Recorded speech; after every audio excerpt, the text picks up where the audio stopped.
बिस्मिल्लाहिर्रहमानिर्रहीम। तकबीर तशरीक के जो अल्फाज हैं वो हैं अल्लाहु अकबर, ला इलाहा इल्लल्लाहु अल्लाहु अकबर वलिल्लाहिल हम्द। इन कलिमात को तकबीर तशरीक कहा जाता है।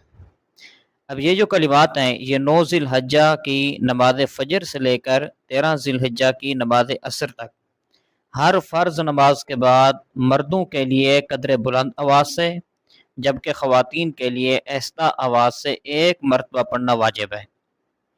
और तकबीर तशरीक ये एक मरतबा पढ़ना वाजिब है। बाज़ लोग 3 दफ़ा पढ़ने को ज़रूरी समझते हैं, जो कि गलत है। इसी तरह जो तकबीर तशरीक है वो शहरी, देहाती, मुकीम, मुसाफिर, मर्द, औरत सब पर वाजिब है। और तकबीरात तशरीक 9 ज़िलहज्जा की नमाज फ़जर से लेकर 13 ज़ुल्हिज्जा की असर तक पढ़ना वाजिब है, खा नमाज बाजमात से पढ़ी जाए या बग़ैर जमात के पढ़ी जाए।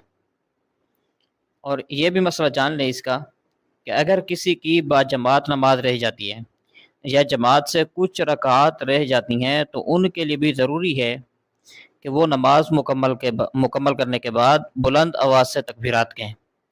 अमूमन लोगों को देखा गया है कि इसमें झिझक का कुछ मुज़ाहरा करते हैं और तकबीरात को आहिस्ता पढ़ते हैं। ये कोई झिझक वाली बात नहीं है। और तकबीरात अगर कोई कहना भूल जाता है तो अगर नमाज के मुनाफिक कोई काम नहीं किया तो जब याद आ जाए उस वक़्त तकबीरात कह लेनी चाहिए। अगर नमाज के मुनाफिक कोई काम कर लिया, मिसाल के तौर पर वज़ू तोड़ दिया, बातें कर ली, मस्जिद से निकल गया या किसी खुले मैदान में नमाज पढ़ी और सफ़ों से बाहर निकल आया, तो तकबीरात फ़ौत हो गई, अब वाजिब अदा नहीं होगा, उस पर इस्तिग़फ़ार ज़रूरी है।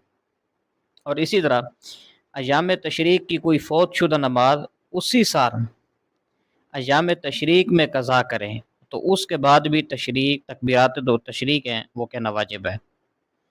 हाल बता अगर अय्याम तशरीक से पहले की कोई नमाज अय्याम तशरीक में कज़ा कर रहा है या अय्याम तशरीक की कोई फ़ौत शुदा नमाज अय्याम तशरीक के बाद कज़ा करें तो तकबीरात उसमें नहीं कहेगा।